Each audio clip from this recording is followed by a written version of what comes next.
All right, let's understand exactly where this municipality of Tshwane stands exactly, and we'll speak to someone who oversees the running of municipalities here in the province of Gauteng. That's the MEC of Cooperative Governance. That's MEC Khumalo. MEC, thank you very much for your time. A straightforward question to you, sir. Do we at the moment have a hung municipality in Tshwane?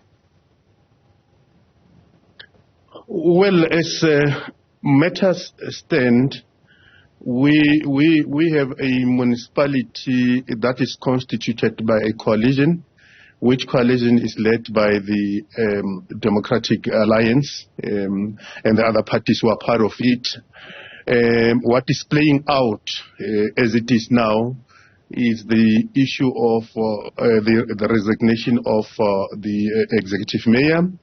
But insofar as we understand the situation, the coalition government as led by the DA is still in place until such a time that the council sits and council elect an executive mayor based on the current coalition as it is, or based on any new realignment that might be taking place in that municipality. All right. So, as you heard, the back and forth between the EFF and the Chief of Staff in the office of the mayor, would you say the EFF is over-exerting themselves? I do not think so. I really do not think so. I think the governing party there, which is the DA, is causing confusion, and confusion unnecessary. I'm not sure whether it's an inability to govern or what is happening with them, because if I draw the parallel, the same thing that is happening in Ekurhuleni is now happening in Tshwane, because municipalities have got to deal with the adjustment budgets. And it does appear that they're using the adjustment budget for political or discussions or negotiations or whatever that they want to achieve. For instance, if you take the Ekurhuleni situation, they want to pass the adjustment budget before emotions can be dealt with.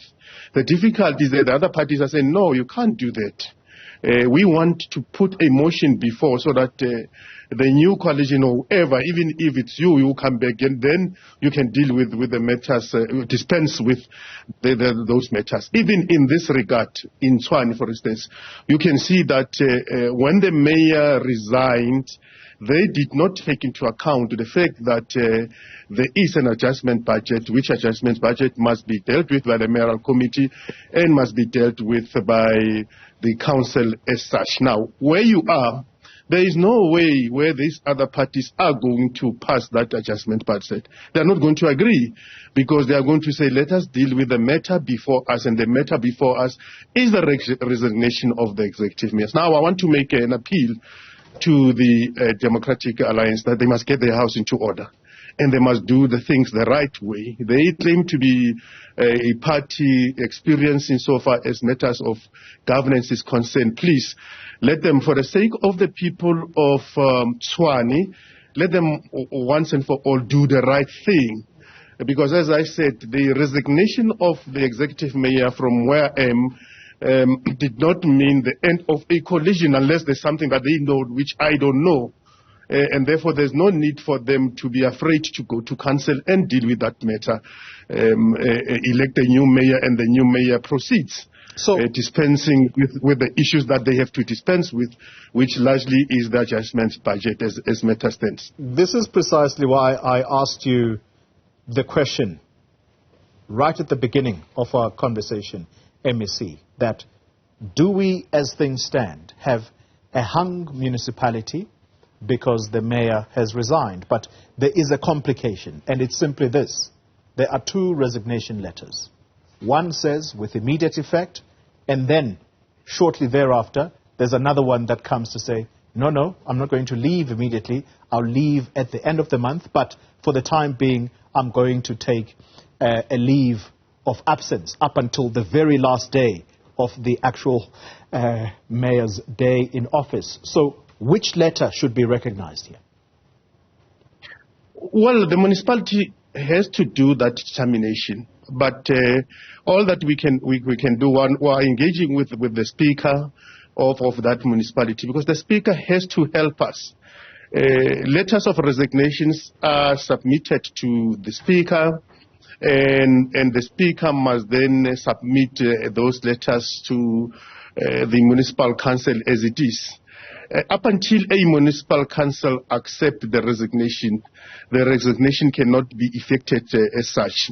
Therefore, the speaker is really in a better position to can help us. As I said or submitted to you, from where I am, I think the Democratic Alliance is a clumsy way to try and correct what they realized thereafter, which is they could have allowed the mayor to deal with adjustment budget before the mayor could go, which is an afterthought. And the people of Tshwane cannot suffer because a party was clumsy. We made a call when we accepted the resignation of the executive mayor, and our call was simply that please ensure that you keep stability in that municipality. Yeah. And as matters stand, the coalition led by the DA is the one that is starting instability. Because if they've got numbers, remember they were elected before.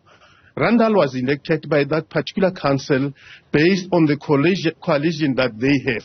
Yeah. Question is, what is it that they are afraid to go and do in that council? Because if they still have those particular numbers, it's a matter of getting into a council, elect the new executive mayor, the executive mayor then dispense with the items that they want to dispense of. Why buying time, a person resigning, not resigning, going on leave, and all of those things? As I say, this is a clumsy way of governing a city as big as Tshwane. Okay.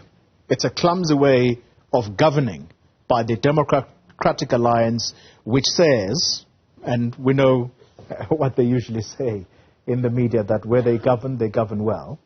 We're not going to get into that conversation, but this is simply the question for you, sir. If the speaker dithers, because that's what the EFF is starting to suggest, that the speaker is double speaking. They were quoted in some other media platforms saying one thing, and he says a completely different message to a different media organization. If the speaker dithers, where do you come in as the MEC responsible for municipalities? Well, the mechanism provided for in law is that council, when council is in dispute, the councillors can, in their majority, write a letter to the MEC for intervention as such. But clearly, to be quite honest, from where I am, I think the matter can best be dealt by the councillors, the parties there, and I'm confident those parties would deal with it. Because the first question that all the parties must ask themselves is that when do you actually in law says that a resignation is a resignation? I think that determination should be made. And secondly, once that determination is made, then there must be an acceptance that the executive mayor has indeed resigned. And if that is the case, we all know immediately when the executive mayor resigns, the mayoral committee, because they don't have original powers, they derive their powers from the existence of the executive mayor. So they immediately go. And in that instance, the council will have to look at the procedure provided for in law as to how do you then elect a new executive, and simply follow that procedure, elect a new executive mayor, and then we proceed with the business of that municipality. From our side, we are more concerned of stability of the municipality. Even if there can be an issue that we must intervene, from where I am, it's a matter of sitting down with those parties and requesting them to negotiate and to talk and then to resolve this bigger issue. It's not a big issue, as I say. I just think that is a clumsy way of a party like the Democratic Alliance dealing with this particular matter, because they realize thereafter that oops, the mayor shouldn't have resigned because there's no mayoral committee, and therefore the item before us cannot be dispensed of, and therefore amend the resignation and all of those kind of things. But I'm saying these are things that can be spoken of, negotiated of by all parties in the council, with the sole aim, because even the other parties, say for instance the EFF and other parties that feels aggrieved because of the current situation, our view will be that let's look at what can be done in order to salvage the situation. And for me, and for where we're standing, it's a political matter that must be resolved politically.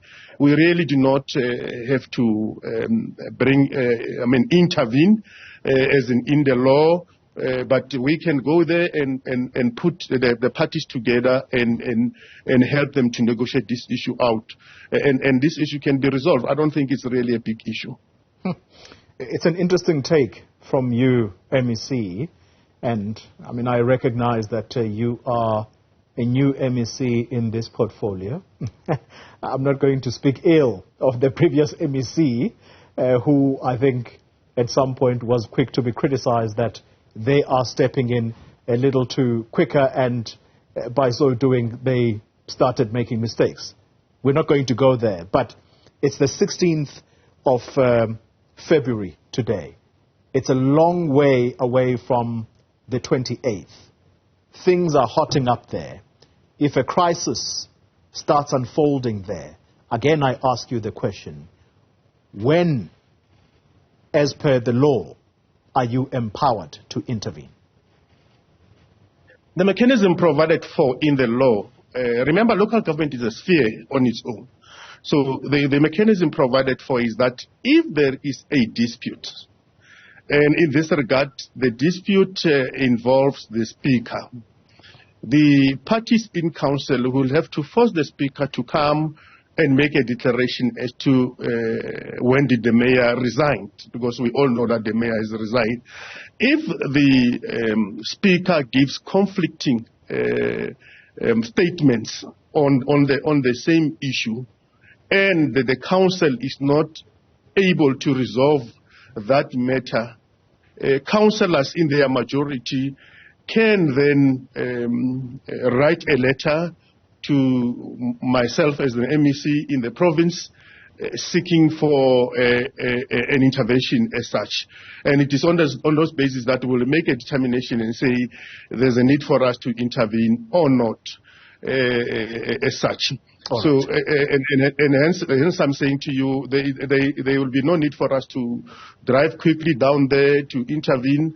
But our advice to the parties is that this thing is a political matter as it stands, because before them, there is an issue that must be dispensed of, and that issue relates to the adjustment budget. And the law is pretty clear. If you are not going to adopt the adjustment budget, we are immediately calling for an audit outcome from the AG.